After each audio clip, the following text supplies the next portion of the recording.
Guys, यदि आप लोगों का सपना है इंडियन नेवी में जाने का, वो होता है ना, कई बार बचपन में आप लोगों से पूछा जाता है बेटा क्या बनोगे, तो आप लोगों के द्वारा बोला जाता है मैं तो इंडियन नेवी में जाऊंगा। तो इंडियन नेवी का रिक्रूटमेंट ओपन हो चुका है। यहां पर ग्रुप बी और ग्रुप सी दोनों पोस्ट को निकाला गया है। 700 से ज्यादा वैकेंसी है। यहां पर कंप्लीटली डिटेल में हम लोग समझेंगे कि ग्रुप बी के लिए कौन से स्टूडेंट्स एलिजिबल होंगे, ग्रुप सी के लिए कौन से स्टूडेंट्स एलिजिबल होंगे, साथ ही साथ अलग अलग कमांड में वैकेंसी को निकाला है। आप लोगों का सिलेक्शन प्रोसेस बेसिकली क्या होगा। तो इस वीडियो को स्टार्टिंग से लास्ट तक जरूर देखिएगा, जिससे कि कंप्लीट इंफॉर्मेशन आप लोगों को मिल जाए, जिससे कि आप लोग सही डायरेक्शन में मेहनत कर पाओ और आप अपने बचपन के सपने को साकार कर पाओ। यहां पर सबसे पहले आप लोग देख सकते हो government of India, ministry of defence, Indian navy की तरफ से वैकेंसी निकाली है। यदि यहां पर आप लोग देखोगे Indian navy civilian entrance test के नेम से यहां पर INCET 01/2024 ये आप लोगों को एडवर्टाइजमेंट नंबर मिल जाता है। यहां पर recruitment of naval civilian staff के नेम से यहां पर क्लियर करिएगा। यहां पर इन्होंने क्लियर किया है Indian navy invite application from eligible candidate to apply online through website joinindiannavy.gov.in। यहां पर इस वेबसाइट से जाके आप लोग अपने ऑनलाइन एप्लीकेशन फॉर्म को अप्लाई कर पाओगे, जहां पर group B group C post के लिए वैकेंसी को निकाला गया है। अलग अलग कमांड्स में वैकेंसी जो है निकाली है, तो हम लोग उसका डिटेल्स में समझ रहे होंगे। यहां पर आप लोगों को क्लियर होना चाहिए, आप लोगों का फॉर्म ओनली ऑनलाइन सबमिट आप लोगों को करना है, ऑफलाइन वगैरह का कोई भी झंझट यहां पे नहीं होने वाला है। यहां पर देखिए सबसे पहले यदि हम लोग बात करें यहां पर group B non gazetted non ministerial post की, यहां पर यदि इसका पे स्केल वगैरह देखोगे लेवल 6 का पे स्केल रहेगा ग्रुप बी वालों का, जहां पर 35,400 से लेके 1,12,400 रुपीज पेमेंट रहने वाला है। यहां पर यदि हम लोग पोस्ट की बात करें चार्जमैन एमुनेशन वर्कशॉप यहां पर मिल जाता है। उसके बाद में नेक्स्ट पोस्ट चार्जमैन फैक्ट्री का है, चार्जमैन मैकेनिक का है एंड साइंटिफिक असिस्टेंट का है। अब यदि यहां पर आप लोग टेबल ए में देखोगे यहां पर group C non gazetted non industrial का यहां पर पेमेंट 7th पे कमीशन के अनुसार लेवल 4 का पे स्केल रहेगा, जो कि 25,500 से लेके 81,100 रहेगा। यहां पर यदि आप लोग पोस्ट देखोगे ड्राफ्टमैन कंस्ट्रक्शन की वैकेंसी आप लोगों को मिल जाएगी। अब यहां से टेबल बी में यदि देखोगे ये फायरमैन की वैकेंसी है, जो कि ग्रुप सी के अंतर्गत आएगी। यहां पर लेवल 2 का पे स्केल रहेगा, 19,900 से लेके 63,200 रुपीस पेमेंट रहेगा। यहां पर देखो अलग अलग कमांड दिए गए हैं, यानी कि यदि हम लोग फायरमैन पोस्ट की बात करें तो फायरमैन पोस्ट की काफी सारी वैकेंसी यहां पर मिल जाएगी अलग अलग कमांड में, जैसे कि वेस्टर्न नेवल कमांड की बात करें, ईस्टर्न नेवल कमांड की बात करें, साउदर्न की बात करें या अंडमान निकोबार की बात करें, तो अलग अलग वैकेंसी यहां पर आप लोगों को देखने को मिल जाएगी। इस प्रकार यदि आप लोग टोटल देखोगे तो टोटल पोस्ट लगभग 444 पोस्ट यहां पर मिल जाती है फायरमैन ए की। अब यहां पर फायर इंजन ड्राइवर की बात करें, ये अगला पोस्ट है फायर इंजन ड्राइवर। यहां पर यदि आप लोग देखोगे ये भी ग्रुप सी के अंतर्गत आती है, लेवल 3 का पे स्केल रहेगा, 21,700 से लेके 69,100 पेमेंट रहेगा। एंड यहां पर यदि हम लोग अलग अलग कमांड में वैकेंसी देखें तो काफी सारी वैकेंसी है। यदि टोटल वैकेंसी देखने लगे 58 टोटल वैकेंसी आप लोगों को मिल जाएगा।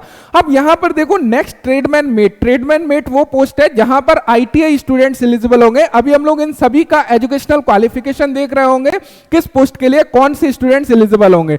सबसे पहले यहां पर टेबल के अकॉर्डिंग हम लोग देख लेते हैं कि कितनी नंबर ऑफ पोस्ट है। यदि हम लोग ट्रेडमैन मेट की बात करें जहां पर ITI स्टूडेंट्स बेसिकली एलिजिबल होंगे, यहां पर अलग अलग कमांड में आप लोग वैकेंसी देख सकते हो। तो ट्रेडमैन मेट की जो टोटल नंबर ऑफ पोस्ट है वो 161 टोटल नंबर ऑफ पोस्ट है। ये काफी बढ़िया पोस्ट है यदि आप लोग देखोगे। नेक्स्ट यदि हम लोग देख लें यहां पर जो अगला पोस्ट है कंट्रोल वर्कर का मिल जाता है। एंड यहां पर यदि आप लोग देखोगे ये भी हमारा ग्रुप सी के अंतर्गत आता है, लेवल 1 का पे स्केल रहेगा, 18,000 से लेके 56,900 रुपीस बेसिक पे जो है पेमेंट रहने वाला है। एंड यहां पर आप लोग देखोगे टोटल कमांड में जो वैकेंसी है वो आप लोगों की 18 पोस्ट मिल जाती है। नेक्स्ट कुक का वैकेंसी भी यहां पर निकाला है, ग्रुप सी के अंतर्गत आता है, लेवल 2 का पे स्केल रहेगा, 19,900 से लेकर 63,200 रुपीस बेसिक पे जो है रहने वाला है। अब यहां पर यदि देखोगे कमांड में जो आप लोगों का साउदर्न कमांड में ओनली वैकेंसी निकाला है, यहां पर टोटल 9 पोस्ट को ओपन किया है। वहीं पर मल्टीटास्किंग स्टाफ की वैकेंसी को यहां पर निकाला गया है, यहां पर भी साउदर्न नेवल कमांड में ओनली वैकेंसी को निकाला गया है, यहां पर टोटल 16 पोस्ट को निकाला गया है। अब गाइस यहां पर आप लोग देख सकते हो जो भी स्टूडेंट्स फिजिकल हैंडीकैप्ड कैटेगरी से बिलोंग करते हैं उनके लिए यहां पर कैटेगरी वगैरह दिखाई गई है। तो वहां पर अपनी पोस्ट के अकॉर्डिंग कैटेगरी में यदि आप लोग फिट होते हो तो डेफिनेटली आप अप्लाई कर सकते हो।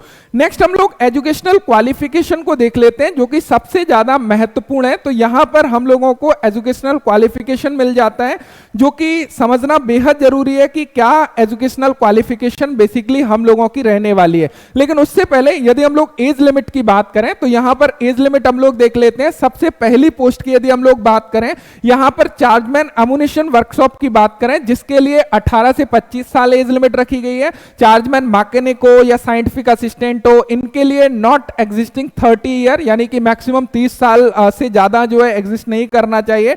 ड्राफ्टमैन कंस्ट्रक्शन की बात करें 18 से 25 साल रखी गई है। फायरमैन की बात करें 18 से 27, fireman and fire engine driver दोनों के लिए 18 से 27 साल रखी गई है। एंड यहां पर ट्रेडमैन मेट हो गया या फिर हमारा कंट्रोल वर्कर हो गया, कुक हो गया, मल्टीटास्किंग स्टाफ हो गया, इन सभी के लिए 18 से 25 साल एज लिमिट रखी गई है। यहां पर आप लोगों को रिलैक्सेशन मिल जाएगा यदि आप लोग कैटेगरी से बिलोंग करते हो। अब एजुकेशनल क्वालिफिकेशन को समझ लीजिएगा, this is very very most important. यदि हम लोग सबसे पहली पोस्ट की यहां पर बात करें चार्जमैन एमुनिशन वर्कशॉप की, यहां पर यदि देखोगे बैचलर डिग्री ऑफ साइंस से फिजिक्स, केमिस्ट्री और मैथमेटिक्स से यदि आप लोगों ने कंप्लीट किया है, अप्लाई कर पाओगे। या फिर उसके अलावा डिप्लोमा इन केमिकल इंजीनियरिंग से आप लोगों के पास है, तब भी आप लोग अप्लाई कर पाओगे। चार्जमैन फैक्ट्री की बात करें, यहां पर बैचलर ऑफ साइंस के डिग्री विद फिजिक्स और केमिस्ट्री या मैथमेटिक्स से अप्लाई कर पाओगे। या फिर उसके अलावा आप लोगों के पास में यहां पर डिप्लोमा स्टूडेंट्स भी बेसिकली उनको भी एलिजिबल करता है। तो यहां पर यदि आप लोग देखोगे diploma in electrical, electronics and mechanical या कंप्यूटर इंजीनियरिंग इन किसी से भी किया हुआ है तो भी आप लोग अप्लाई कर पाओगे। चार्जमैन मैकेनिकल की बात करें, diploma in mechanical, electrical, electronics और प्रोडक्शन इंजीनियरिंग वगैरह किसी से भी किया है, अप्लाई कर पाओगे। लेकिन साथ ही साथ 2 ईयर का एक्सपीरियंस आप लोगों का होना चाहिए, क्वालिटी कंट्रोल का, क्वालिटी इंश्योरेंस, टेस्टिंग और proof in the area of design और प्रोडक्शन वगैरह का यदि एक्सपीरियंस है तो आप लोग एलिजिबल हो, अप्लाई कर पाओगे। साइंटिफिक असिस्टेंट में बात करें, यहां पर BSc degree in physics, chemistry या इलेक्ट्रॉनिक्स से किया हुआ है, अप्लाई कर पाओगे। या फिर इनमें से किसी में किया हुआ है तो भी आप लोग एलिजिबल है और अप्लाई कर पाओगे। अब गाइस यहां पर ड्राफ्टमैन कंस्ट्रक्शन की बात कर लेते हैं, इसको थोड़ा सा समझ लीजिएगा बिकॉज यहां पर आईटीआई स्टूडेंट्स भी एलिजिबल होंगे। सबसे पहले 10th क्लास या फिर उसके समकक्ष आपके पास में होना चाहिए, या फिर 2 year certificate in draftsmanship from an industrial training institute, यानी कि आईटीआई में ड्राफ्टमैनशिप ट्रेड से आईटीआई है या उसके समकक्ष कुछ है तो अप्लाई कर पाओगे। या फिर यहां पर बोला है यानी कि 10th तो होना ही चाहिए, उसके साथ में ड्राफ्टमैनशिप से आईटीआई अप्लाई कर पाओगे। या फिर 3 ईयर अप्रेंटिसशिप किया है, यानी कि डायरेक्टली 3 साल का अप्रेंटिसशिप किया है ड्राफ्टमैनशिप से तो भी अप्लाई कर पाओगे। या फिर आईटीआई सर्टिफिकेटेड 2 ईयर का, एंड साथ ही साथ में आपने ट्रेड अप्रेंटिसशिप भी कंप्लीट किया है तो आप अप्लाई कर पाओगे। कौन कौन सी ट्रेड वाले अप्लाई कर पाएंगे? सिपराइट वाले, वेल्डर वाले, प्लेटर वाले एंड सीट मेटल वाले एंड सिप फिटर वाले, इतने सारे स्टूडेंट्स एलिजिबल होंगे।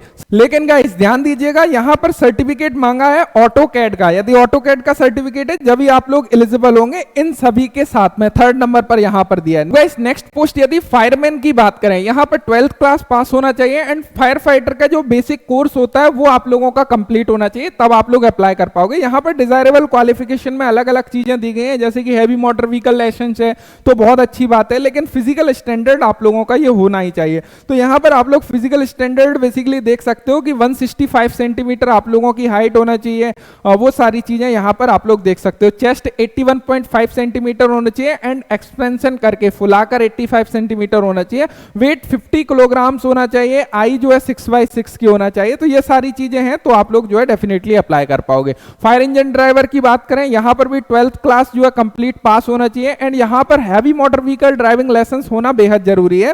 साथ ही साथ में फिजिकल स्टैंडर्ड आप लोगों का मैच करना चाहिए। उसके बाद में यदि गाइस हम लोग देखने लगे नेक्स्ट पोस्ट जो कि हमारी आईटीआई स्टूडेंट्स एलिजिबल होंगे, यहां पर ट्रेडमैन मेट की। तो यहां पर ट्रेडमैन मेट की पोस्ट के लिए क्या एजुकेशनल क्वालिफिकेशन ये लोग मांग रहे हैं, यहां पर समझिएगा 10th स्टैंडर्ड पास होना चाहिए आप लोगों का, certificate from recognised industrial training institute, यानी कि आईटीआई का सर्टिफिकेट होना चाहिए रिलेवेंट ट्रेड से। अब नीचे इन्होंने ट्रेड दर्शाई है कि कौन कौन से ट्रेड वाले स्टूडेंट्स यहां पर ट्रेडमैन मेट में अप्लाई कर पाएंगे। तो यहां पर हम लोग देख लेते हैं कौन कौन से स्टूडेंट्स हैं जो एलिजिबल हैं। तो नीचे हम लोग चलते हैं, जहां पर इन्होंने ट्रेड के नेम्स दिए हुए हैं उसको भी हम लोग समझ लेते हैं कि कौन कौन से ट्रेड वालों को बेसिकली इन्होंने एलिजिबल किया हुआ है।